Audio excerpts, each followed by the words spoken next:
तो स्टार्ट करते हैं कुछ ऐसे टॉपिक एरिथमेटिक प्रोग्रेशन में जहाँ से बहुत सारे ऑब्जेक्टिव क्वेश्चंस बन सकते हैं। एक लाइन में आंसर होता है, एक लाइन में आप क्वेश्चन को कर सकते हो, लेकिन उसके पीछे का जो थ्योरी है ना उसको जानना ज़रूरी है, क्योंकि थ्योरी अगर नहीं जानोगे तो रट्टा मार के काम कर सकते हो लेकिन वो भूल सकते हो। तो सबसे पहले वो कॉन्सेप्ट को भी हम लोग सीखेंगे। सबसे पहले तो हम ट्रिक से इस क्वेश्चन को बनाते हैं, फिर ट्रिक से बनाने के बाद फिर हम आपको ये भी बताएंगे कि इसके पीछे का कॉन्सेप्ट क्या है। जैसे इस तरह का क्वेश्चन जो लिखा हुआ है कि if the sum of n terms of an AP is 3n square plus 5n and its mth term is 164, find the value of m and also find the common difference. Also find the common difference. Question को पढ़ के उसके language को समझते हैं। लिखा है कि sum of n terms of an AP, तो AP के सम ऑफ n टर्म्स को कैसे रिप्रेजेंट किया जाता है? सम ऑफ n टर्म्स को एसेंस है। इसका मतलब कि sum of n terms on AP is इतना दिया है, यानी कि ये 3n स्क्वायर प्लस 5n है। बात समझ में आ रही है यहां तक?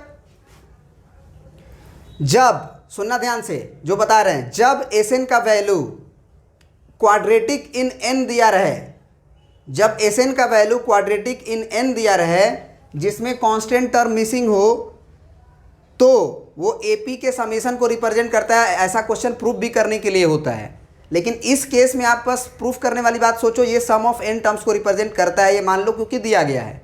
तो अगर ये AP के सम ऑफ n टर्म्स को रिप्रेजेंट करता है तो ये mth टर्म का फार्मूला नहीं देगा। उस केस में जब Sn का वैल्यू आपको an स्क्वायर प्लस bn दिया रहता है, उस केस में डायरेक्ट कॉमन डिफरेंस तुम लिख सकते हो 2 times of coefficient of n square. मतलब अगर आप इस AP का कॉमन डिफरेंस चाहते हैं पाना, तो बस जो n स्क्वायर का कोफिशिएंट है उसका डबल कर दीजिए आप, वही आपका आंसर होगा कॉमन डिफरेंस का।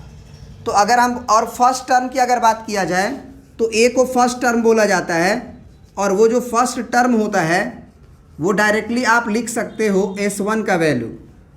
ये S का फार्मूला दिया है, n के जगह पे 1 डालोगे वो S1 दे देगा।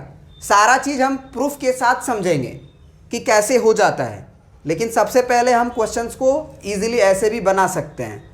ठीक है, तो सबसे पहले ये बताओ कि अगर हमको इसमें a निकालना होगा तो हम क्या निकालेंगे? S1 निकालेंगे। और S1 निकालने के लिए हमको क्या करना होगा? 3 गुना 1 का स्क्वायर और प्लस 5 गुना 1, तो ये कितना हो जाएगा? 5 और 3 8 हो जाएगा। S1 का यानी कि a का वैल्यू यानी कि फर्स्ट टर्म आपको निकल के आ गया। अब अगर हम कॉमन डिफरेंस पूछे तो कॉमन डिफरेंस क्या होता है? 2 times of coefficient of n square. तो 2 टाइम्स ऑफ n स्क्वायर का कोफिशिएंट कितना है? 3 है, यानी कि d का वैल्यू कितना हो जाएगा? 6। बात समझ में आया? अगर किसी एरिथमेटिक प्रोग्रेशन का फर्स्ट टर्म निकल गया और कॉमन डिफरेंस निकल गया, और इसका बोल रहा है कि mth टर्म जो है 164 है, तो mth टर्म को कैसे लिखते हैं जी? पहले ये बताओ।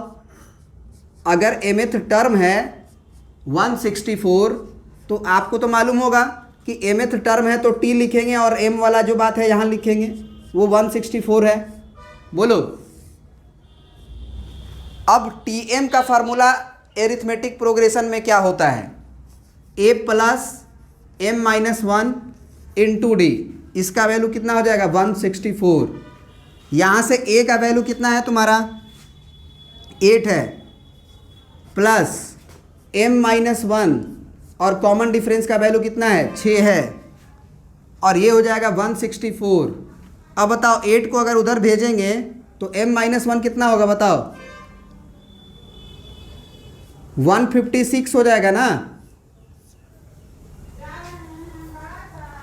और डिवाइडेड बाई 6 कर देंगे। क्या ये बात समझ में आ रहा है? ये डिवाइडेड बाई 6 भी कर देंगे तो ये कितना होगा? 6 दूना के 12 और 6 6 36। तो m बराबर क्या हो जाएगा तुम्हारा? 27, क्योंकि ये -1 भी उधर जाएगा। तो इसमें हमसे यही पूछा था, पहला यही पूछा था कि find the value of m, तो m का वैल्यू कितना आ गया? 27। And also find the common difference, तो कॉमन डिफरेंस तो मुजबानी इसको देख के दुगना कर देंगे, ऑब्जेक्टिव पेपर में ऐसे क्वेश्चन आते हैं, 4 ऑप्शन देगा, पूछेगा कि इस एपी का कॉमन डिफरेंस कितने होंगे। और इस साल तो एकदम यही सब पूछेगा ही, क्योंकि आपको भी पता है कि ऑब्जेक्टिव पेपर ही होने वाला है नवंबर में। तो 3 इंटू डबल यानी कि 6 आप आंसर करके आगे बढ़ जाओ। ये प्रोसीजर समझ ही गए। हाँ, अब क्वेश्चन ये हो सकता है कि सर ऐसा कैसे हो सकता है, एन स्क्वायर का कोफिशिएंट जो होता है कॉमन डिफरेंस कैसे हो सकता है, इसको बताइए। और ए का वैल्यू आपका S1 कैसे हो सकता है सर, आप ये बताइए। तो चलिए अब उसी पे हम लोग फोकस करेंगे, ठीक है। देखो इस क्वेश्चन में जो आप देख रहे हैं कि if the sum of n terms of an AP is 3n square plus 5n and its mth term is 164, find the value of m and n। तो सबसे पहले यहाँ पे ये समझो कि sum of n terms of an AP का मतलब क्या होता है। Sum of n terms of an AP, sum of n terms of an AP Sn बोलते हैं। यानी कि Sn का वैल्यू तुम्हारा 3n स्क्वायर प्लस क्या है, 3n स्क्वायर प्लस 5n है। देखो इस केस में एक और दूसरे तरीका से भी क्वेश्चन बनता है, जिसमें कि मतलब जब AP का ये फार्मूला दिया रहता है तो आप डायरेक्टली A बराबर तो एक याद करते हो S1, ये बहुत आसान है समझना, बता देंगे कैसे। लेकिन कॉमन डिफरेंस का जो हम डायरेक्ट एक फार्मूला अभी आपको बताए थे कि n स्क्वायर का जो कोफिशिएंट है उसका दुगना कर दीजिए। तो n स्क्वायर का कोफिशिएंट का दुगना कितना हो जाता है भाई, n स्क्वायर का कोफिशिएंट का दुगना 6 हो जाता है। आंसर आपका लिखा हुआ है कॉमन डिफरेंस का 6। लेकिन यहाँ पे कॉमन डिफरेंस का एक नया फार्मूला आप बुक्स वगैरह में भी देखोगे, S2 माइनस 2S1 होता है, S2 माइनस 2S1 होता है। तो जी हम आपको बता रहे थे कि कॉमन डिफरेंस का वैल्यू क्या होता है, S2 माइनस 2S1। क्यों होता है ये सब जानेंगे, लेकिन एक्चुअली जो मतलब ट्रिक्स होते हैं उसको हम लोग जान ले तो ज़्यादा बेहतर होगा। देखो कॉमन डिफरेंस का वैल्यू वहाँ से 6 आया है और यहाँ से कॉमन डिफरेंस का वैल्यू S2 माइनस 2S1 है और A का वैल्यू S1 है। तो A का वैल्यू जो S1 है आप देख सकते हो, A का वैल्यू जो S1 है आप देख सकते हो यहाँ से। S1 तो आप डायरेक्ट ऐसे निकाल सकते हो, 3 इंटू 1 का स्क्वायर और प्लस 5 इंटू 1, यानी डायरेक्ट S1 आपका आ जाएगा 5 और 3 8। फिर अगर हम बात करें यहाँ पे, थोड़ा 1 मिनट थोड़ा सा वेट करो। चलिए तो यहाँ पे हमारा क्या हो जाएगा, S2 का वैल्यू अगर हम निकालना चाहें तो ये Sn है, इसमें n का जो वैल्यू डालोगे वो वैल्यू दे देगा। अगर आपको S2 चाहिए तो n की जगह पे आप 2 पुट करो, तो ये कितना हो जाएगा 3 इंटू 2 का स्क्वायर प्लस 5 इंटू 2। तो यहाँ से हो जाएगा कितना, 2 दूना के 4 या 12 और 5 दूना के 10। तो 12 और 10 कितना हो जाएगा, 22 हो जाएगा ना जी। तो अगर हम डायरेक्टली अगर फार्मूला से कॉमन डिफरेंस हम जानना चाहें कि ये क्या होता है तो S2 माइनस 2S1 होता है। तो S2 का वैल्यू आपका 22 है और माइनस 2 इंटू S1 का वैल्यू आपका 8 है। तो अगर हम 22 में से 8 दूना के 16 घटाएंगे तो आपको मालूम होगा कि कितना बचने वाला है, बोलो 6 बचेगा ना, जो कि आपका कॉमन डिफरेंस यहाँ पे मौजूद है। तो एक ये भी होता है कि आप A को S1 याद रख लो, D को S2 माइनस 2S1 याद कर लो। डायरेक्ट भी याद कर सकते हो कि जो n स्क्वायर का कोफिशिएंट होता है उसका डबल कॉमन डिफरेंस होता है। S1 के लिए तो आप 1 पुट ही कर लो वहाँ पे। अब एक्चुअल इसके पीछे राज क्या है उसको देखते हैं। इसके पीछे राज क्या है, क्यों कॉमन डिफरेंस का वैल्यू S2 माइनस 2S1 होता है इसको समझते हैं, और क्यों A का वैल्यू S1 होता है इसको समझते हैं। बहुत आसान है समझना। एक्चुअल में आप ये बताओ कि अगर हम S5 बोलते हैं तो इसका मतलब क्या होता है। इसका मतलब होता है सम ऑफ फर्स्ट 5 टर्म्स, होता है ना। सम ऑफ फर्स्ट 5 टर्म्स का मतलब होता है कि पहला टर्म, दूसरा टर्म, तीसरा टर्म, चौथा टर्म और 5वां टर्म को जोड़ के दिया गया होगा, 5वां टर्म को जोड़कर दिया गया होगा। S5 का यही मतलब होता है। अगर हम आपसे पूछें कि बाबू बताओ S4 का मतलब क्या होता है, तो ये सम ऑफ पहला 4 टर्म, यानी कि पहला टर्म, दूसरा टर्म, तीसरा टर्म और चौथा टर्म, ये 4 टर्म के सम के बराबर होता है। समझ रहे हो बात को। तो यहाँ पे जो बच्चा मतलब ऐसे याद करता है ना कि कॉमन डिफरेंस का वैल्यू तो हम लोग सर याद किए हैं T2 माइनस T1, ये बिल्कुल सही है। सेकेंड टर्म में से AP का सेकेंड टर्म में से फर्स्ट टर्म आप घटाइएगा तो आपका कॉमन डिफरेंस आएगा, लेकिन क्या S2 में से S1 घटाइएगा तो आएगा? कुछ लोग को लगता है कि सर 2S1 क्यों हुआ, S2 माइनस S1 होना चाहिए। हम उनसे पूछ रहे हैं कि S2 का मतलब क्या होता है, आप बता दो पहले। जैसे S5 का मतलब बता रहे हो कि शुरू से लेके 5 गो टर्म तक का सम उसमें समाहित है। S4 का मतलब है कि शुरू से लेके 4 गो टर्म को पकड़ा गया होगा, जोड़ा गया होगा, उतना सम उसका समाहित है। तो अगर हम S2 पूछे तुमसे तो S2 का मतलब क्या होगा, 2 गो टर्म का सम, 2 गो टर्म का सम ना। अब इसका मतलब तो ये ना हुआ कि T1 और T2 दोनों जोड़ के इसमें मिला होगा। अब मात्र केवल तुम S1 घटाओगे इसमें से, मात्र S1 घटाओगे इसमें से, तो तुम्हारा क्या होगा। अच्छा एक और बात, S1 का मतलब क्या हुआ, ऐसे मतलब हम ऐसे ही पूछ रहे हैं। S2 का मतलब तो तुम बोल रहे हो कि 2 गो टर्म का जोड़ का सम होगा। S1 का मतलब क्या होगा, कॉमन सेंस से सोच के बताओ। फर्स्ट टर्म, क्योंकि S1 का मतलब हुआ कि एक टर्म का जोड़। अब एक टर्म का जोड़ तो खुद वही टर्म होगा, S1 ही होगा, पहला टर्म ही होगा।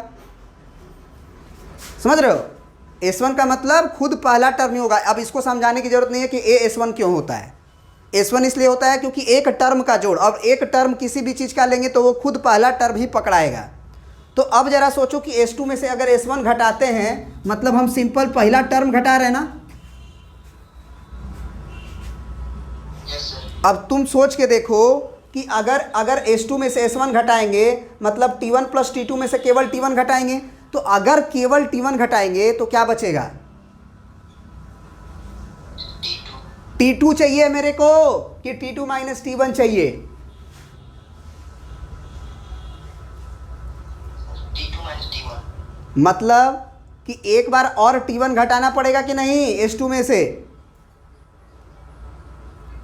Yes sir. इसीलिए तो D का फार्मूला है S2 माइनस 2S1, 2 बार S1 घटाना पड़ेगा।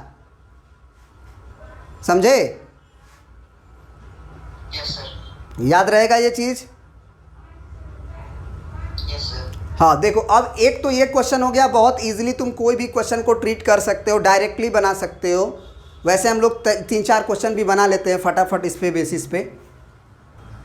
अब देखिए आपके सामने ये ऑब्जेक्टिव क्वेश्चंस हैं जो एग्ज़ाम पॉइंट ऑफ व्यू से इम्पोर्टेंट हैं। मुजबानी कर सकते हो आप, मुजबानी कर सकते हो अब, क्योंकि अगर हम आपको बताए हैं कि अगर ये इस फॉर्म का कभी भी सम ऑफ n टर्म्स दिया रहे तो जो n स्क्वायर का कोफिशिएंट होता है उसका डबल करने पे कॉमन डिफरेंस आ जाता है, और इसमें n का वैल्यू 1 डालने पे तुम्हारा पहला टर्म आ जाता है। तो इसमें पूछ रहा है कि if the sum of first n term of an AP is 3n square minus n, find the common difference of the and first term, sorry find the common difference and the first term.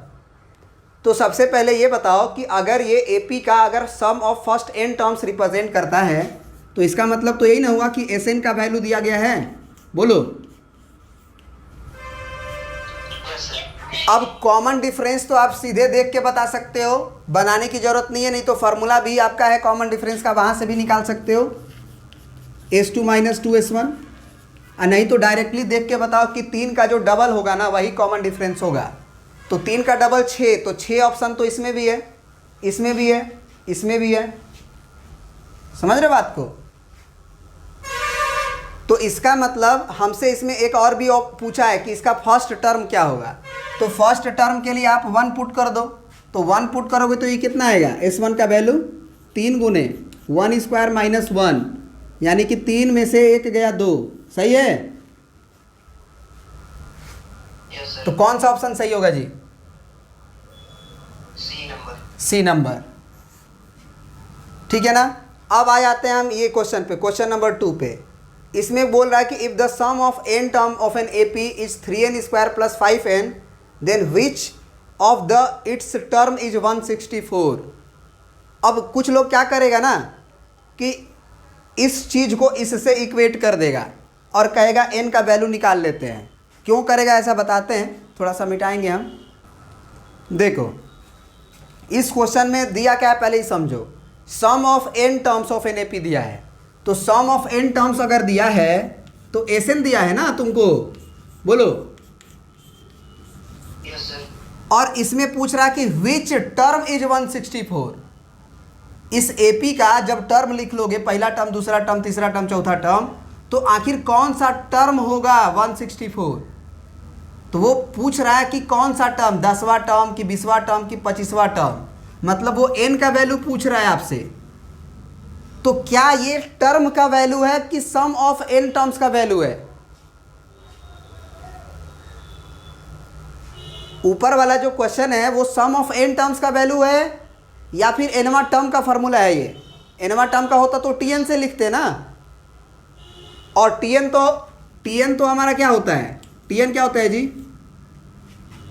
a plus n minus 1 into D. क्या इसमें quadratic आएगा? n का गुना multiply केवल d में हो रहा है, तो क्वाड्रेटिक तो नहीं आएगा। तो ये भी याद रखना कि जो nth टर्म होता है वो एक लीनियर इक्वेशन आता है, उसको वहाँ से ज़्यादा ज़रूरत नहीं है, यही से काम कर लो।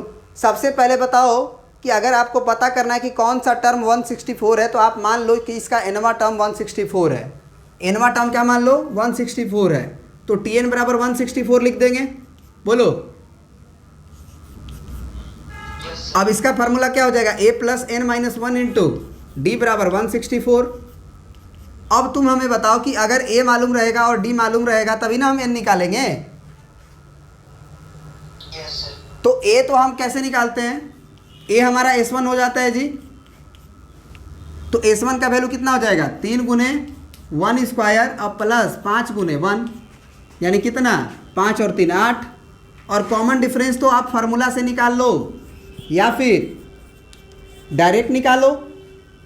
फार्मूला से निकालोगे तो s2 निकालना पड़ेगा पहले, फिर 2s1 घटाना पड़ेगा। और डायरेक्ट क्या होता है, n स्क्वायर का कोफिशिएंट का दुगना, n स्क्वायर का कोफिशिएंट 3 है तो दुगना होगा उसका, तो यानी कि 6 हो जाएगा।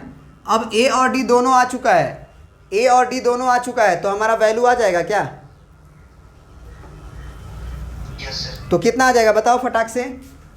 a का वैल्यू आपका यहाँ पे a plus n minus 1 into D है, a का वैल्यू है तुम्हारा 8 प्लस n माइनस 1, d का वैल्यू है 6 और बराबर 164। तो इसको 8 को उधर भेजोगे तो कितना हो जाएगा, ये एक्चुअली हम लोग निकाल चुके हैं, पहला क्वेश्चन में यही निकाले थे। ये 156 होगा और बटे 6 होगा ये वाला, तो ये कट के कितना हो जाएगा, 6 दूना के 12, अच्छा 36, तो n का वैल्यू 27, यानी कि कौन सा टर्म जी, 27th टर्म। बात समझ में आई? Yes, sir. अब इस क्वेश्चन में देखो, इस क्वेश्चन में कह रहा है कि if the sum of n terms of an AP is 2n square plus 5n then its nth term, nवां टर्म पूछ रहा है। तो तुम हमें बताओ कि इसका a क्या होगा, a क्या होगा, s1 होगा ना। Yes, sir. तो 2 गुना 1 स्क्वायर अब प्लस 5 गुना 1, क्योंकि s1 का वैल्यू के लिए आप n का वैल्यू 1 डालोगे, तो ये 5 और 2 7 हो जाएगा। कॉमन डिफरेंस बता दो, n स्क्वायर का डबल होगा Yes, sir. 4। तो अब अगर इसका nवां टर्म पूछ रहा है तो nth टर्म का फार्मूला तो हम भैया a प्लस n माइनस 1 ही ना डी जानते हैं, बोलो। Yes, sir. तो a का वैल्यू हमारा आ चुका है 7 और plus n minus 1 into D, तो n माइनस n का वैल्यू नहीं मालूम, क्योंकि n में ही वैल्यू आएगा, n में ही आंसर दिया गया है। और d का वैल्यू हो गया हमारा 4, तो ये कितना हो गया तुम्हारा 4n और प्लस 3, क्योंकि यहाँ से -4 और प्लस 7 होगा। कौन सा ऑप्शन, कौन सा ऑप्शन भाई, C option. C option. दूसरी चीज़, एक और चीज़ बता रहे हैं तुम्हें, एक और चीज़ बहुत बढ़िया बात है कि अगर तुम्हारा जनरल टर्म ये दिया गया हो ना, अगर जनरल टर्म 4n माइनस 3 दिया गया हो, 3n माइनस 4 दिया गया हो, मतलब लीनियर में दिया गया हो जनरल टर्म tn वाला टर्म, तो जो n का कोफिशिएंट होता है ना वही कॉमन डिफरेंस होता है। जो n का कोफिशिएंट होता है ना बाबू, वही क्या होता है, कॉमन डिफरेंस होता है। और जब एसएन दिया रहता है तो एन स्क्वायर का कोफिशिएंट का दुगुना कॉमन डिफरेंस होता है। तो अगर इसमें तुमको जनरल टर्म पूछा था तो तुम इसको तो ऑब्जर्व कर ही सकते हो कि यहाँ से हमारा कॉमन डिफरेंस का वैल्यू एन स्क्वायर का अगर कोफिशिएंट होता है तो 4 होगा, 2 दूना 4। बोलो भाई। Yes sir. तो अगर ये पता चल गया कि कॉमन डिफरेंस 4 होगा और ये मालूम है कि लीनियर इक्वेशन जो होता है, लीनियर इक्वेशन नहीं बोलेंगे, लीनियर एक्सप्रेशन बोलेंगे क्योंकि बराबर जीरो थोड़ी होता है। तो लीनियर एक्सप्रेशन में जो n का कोफिशिएंट होता है वही कॉमन डिफरेंस होता है, याद रखना ये बात। तो n का जो कोफिशिएंट होता है वही अगर कॉमन डिफरेंस होता है तो ये ऑप्शन हो सकता है, नहीं तो ये ऑप्शन हो सकता है। ये दोनों ऑप्शन तो नहीं ना होगा नो सर। क्योंकि इसमें कोफिशिएंट n का 3 है। हाँ, अब एक और बात कि ये दोनों में से अब कौन सा लें, तो उसके लिए आप क्या कर लो,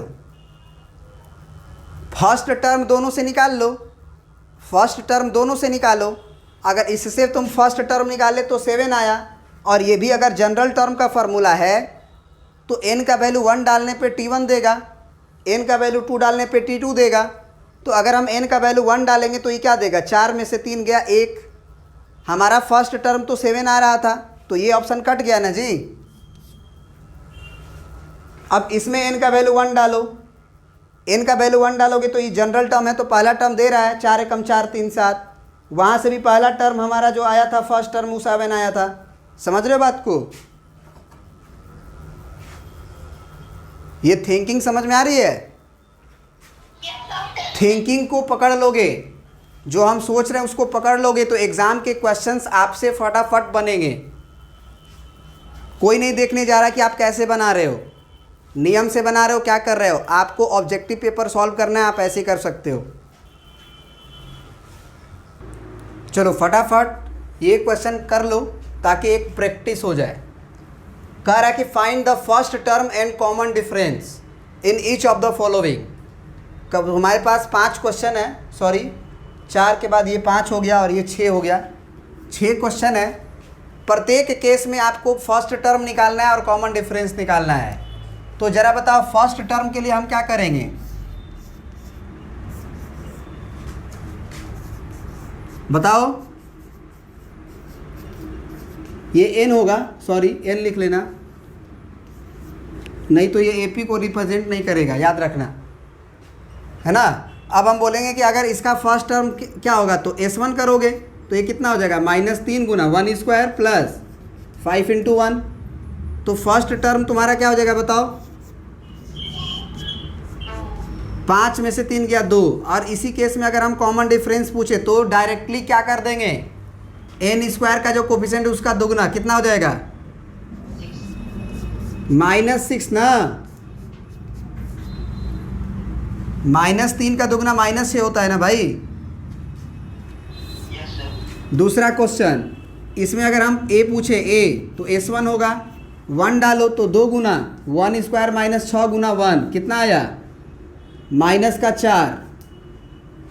और अगर हम लोग कॉमन डिफरेंस निकालना चाहें तो वो 2 into coefficient of n square, तो 2 गुने 2 यानी कि इतना 4। तीसरा केस पे आते हैं। तीसरा केस मान लो यहाँ पे बना रहे हैं। तीसरा केस में बताओ फर्स्ट टर्म क्या होगा हमारा, -5/2 और गुना 1 का स्क्वायर 1 और प्लस 5 इंटू 1, क्योंकि S1 का वैल्यू ही ना आपका होता है। तो ये कितना हो जाएगा बता दो आप, ये हो गया 5 - 5/2। तो 5 में से अगर 5 का आधा घटाओगे तो 5 का आधा बचेगा, घटा के देख लेना। अब कॉमन डिफरेंस की बात आती है तो कॉमन डिफरेंस कितना होगा इस केस में, 2 इंटू एन स्क्वायर का जो कोफिशिएंट है उसका डबल होता है, तो 2 इंटू -5/2 करेंगे तो 2 2 कट के क्या हो जाएगा, -5 आ जाएगा। समझ में आ रही है बात? Yes sir. चौथा केस में बताओ, चौथा केस में बताओ फर्स्ट टर्म क्या होगा, S1 होगा, S1 पुट करो -1/4 इंटू 1 का स्क्वायर 1 ही होगा, 6 इंटू 1 तो ये हो गया -1/4 और प्लस 6। तो आई होप कि ये 6 के 24, एलसीएम लोगे 4 आएगा, 24 में से 1 गया 23, यानी कि 23/4 आंसर होगा इसका। कॉमन डिफरेंस की बात की जाए तो एन स्क्वायर का कोफिशिएंट जो होता है उसका दुगना, तो 2 इंटू -1/4 यानी कि -1/2। समझ में आया बात? अब अगर चौथा केस में पूछे तो चौथा केस में जनरल टर्म दिया है, समेशन नहीं दिया है। तो जनरल टर्म अगर दिया रहता है तो कॉमन डिफरेंस जो एन का कोफिशिएंट होता है वही होता है। तो एन का कोफिशिएंट अगर 6 है तो कितना हो जाएगा कॉमन डिफरेंस? 6 होगा। और ऐसे निकाल भी सकते हो। फर्स्ट टर्म के लिए क्या करोगे, T1 पुट करोगे 1, क्योंकि Tn है तो T1 फर्स्ट टर्म को कहेंगे। तो 6 गुना 1 और प्लस 8, तो 8 और 6 14 हो जाएगा। और कोई बच्चा कहेगा कि सर हम लोग डायरेक्ट नहीं याद करना चाहते हैं, भूल सकते हैं बात को। तो हम कहेंगे ठीक है, आप ये तो मालूम है ना कि T2 - T1 होता है, इतना तो मालूम है ना। Yes sir. तो T2 के लिए आप क्या करोगे, 2 डालोगे यहाँ पे। तो 2 जब डालोगे तो ये T2 का वैल्यू कितना हो जाएगा, 6 दूना के 12 और 8 20 होगा ना। और माइनस T1 करोगे तो T1 का वैल्यू 14 है, आप घटा के देखो 6 ही आया ना।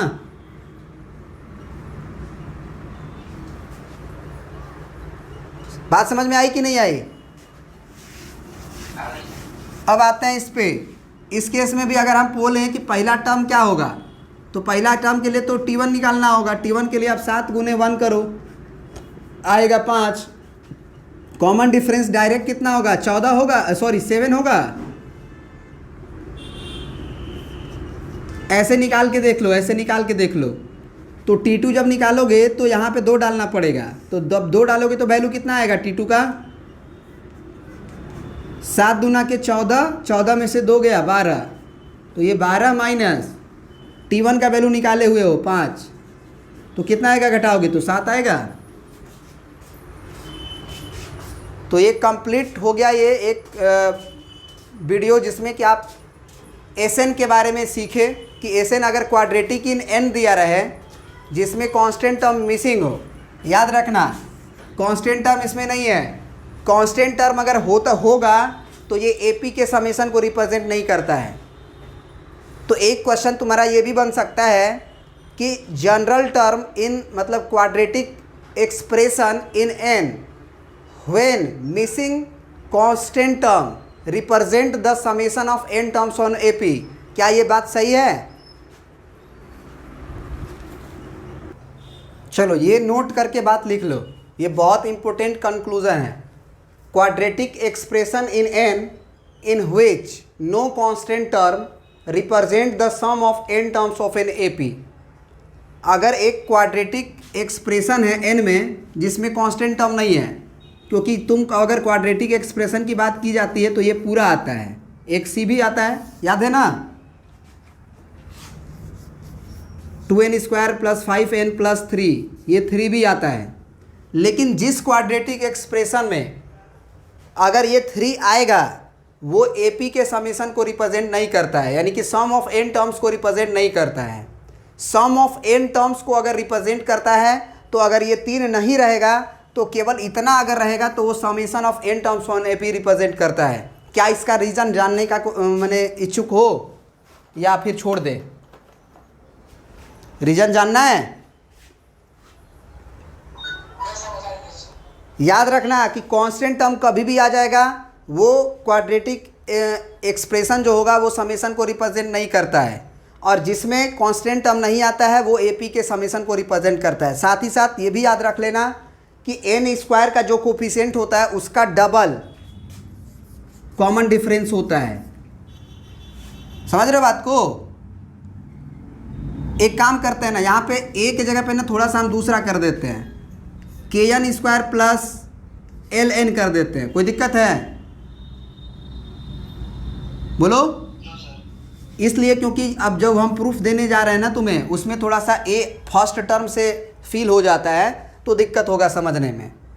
तो ये देखो कैसे बहुत आसान है प्रूफ करना, बहुत आसान है प्रूफ करना। आज तक तुम जो समेशन का फार्मूला आप देखे हुए हो एपी में, वो क्या आप देखे हुए हो? यही ना देखे हो, n/2 और 2a + n - 1 × d।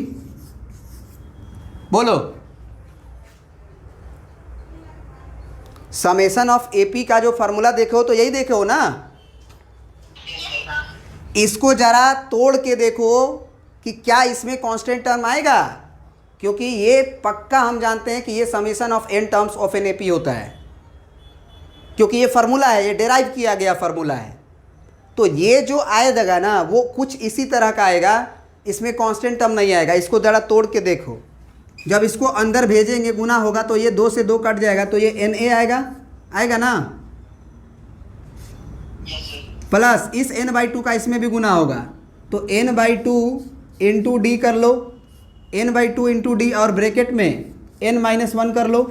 अब अंदर जरा तोड़ के डालो अंदर, na प्लस इसके अंदर जब ये जाएगा तो जरा बताओ क्या होगा, n² d/2 होगा अब माइनस n/2 होगा। तो Sn का वैल्यू कितना आया बताओ। Sn का वैल्यू अगर क्वाड्रेटिक वाला पहले लिखना चाहो तो ये d/2 इंटू n² होगा, और इसमें n और n कॉमन ले लो, इन दोनों में से n कॉमन ले सकते हैं ना जी।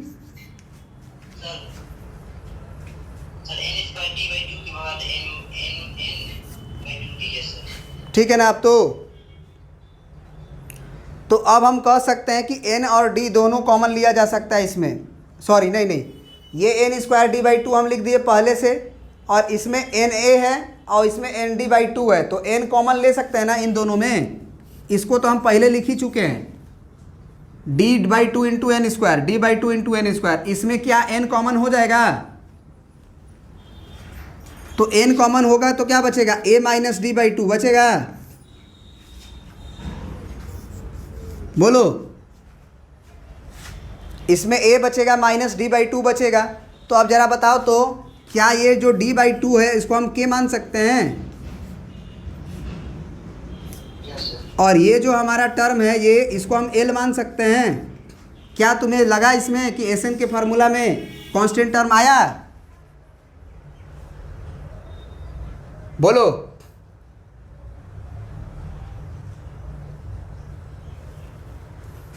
n का कोफिशिएंट आया और n² का कोफिशिएंट आया, n से और n² से फ्री टर्म कोई नहीं आया। और यहाँ पे ये भी देखे तुम कि अगर हम कॉमन डिफरेंस की बात बोले तो इस फार्मूला में जो d होता है ना वही कॉमन डिफरेंस भी होता है, जो d होता है वही कॉमन डिफरेंस होता है।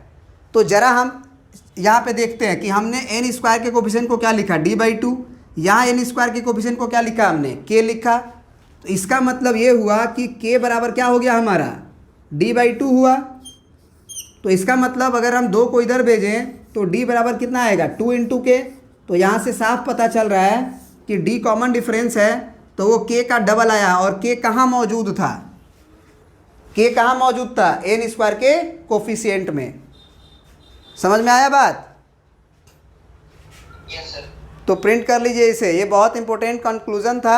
आप ये भी समझ लिए कि क्यों n² के कोफिशिएंट में के का वैल्यू जो होता है वो कॉमन डिफरेंस में डबल हो जाता है। साथ ही साथ आपने ये भी सीखा कि कांस्टेंट टर्म नहीं आता है एपी के समेशन के फार्मूला में। अगर कभी ऐसा हो तो आप समझ लीजिएगा कि वो एपी के समेशन का फार्मूला नहीं है, कुछ और है।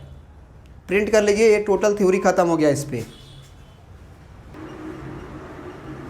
अब इसी क्वेश्चन को देखोगे जो एनसीईआरटी का एग्जाम्पल नंबर 5 है तुम्हारा, इसमें लिखा है कि the sum of n terms of an AP is sum of n terms of an AP. समझना बात को, sum of n terms of an AP is np plus 1/2 n into n-1 into q. अभी का जो concept पढ़े हैं उसके basis पे जब हम इसको क्वाड्रेटिक इन n बनाएंगे गुना उना करके, तो वो कितना आएगा, np प्लस ये 1/2 n का क्यू में गुना हो जाएगा पहले तो, और फिर ये n-1 में गुना होगा। बोलो, यस सर। तो ये कितना बनेगा, n² क्यू बनेगा और -1/2 n क्यू बनेगा। तो इसका मतलब ये तो हुआ ना कि आप अगर n² को पहले लिखना चाहते हो तो ये q/2 लिख लो, n² लिख लो, इन दोनों में n कॉमन ले सकते हो तो प्लस अगर हम बोले तो p माइनस 1/2 क्यू अंदर रहेगा और n मल्टीप्लाई में रहेगा। तो अब ज़रा बताओ कि इस अभी अभी जो थ्योरी पढ़े हैं उसके मुताबिक कॉमन डिफरेंस हमसे पूछा है ना, find the common difference. Yes sir. क्या होना चाहिए answer? 2 times of coefficient of n square. तो 2 टाइम्स ऑफ एन स्क्वायर का जो कोफिशिएंट है वो कितना है? एन स्क्वायर का जो कोफिशिएंट है वो कितना है? तो q/2, तो 2 से 2 गया, आंसर कितना आ गया? q। तो कॉमन डिफरेंस का वैल्यू q हो गया। तो ये अगर ऑब्जेक्टिव पेपर है तो ऐसे बना लेंगे, सब्जेक्टिव पेपर हो तो कैसे बनाएंगे नेक्स्ट वीडियो में देखिए।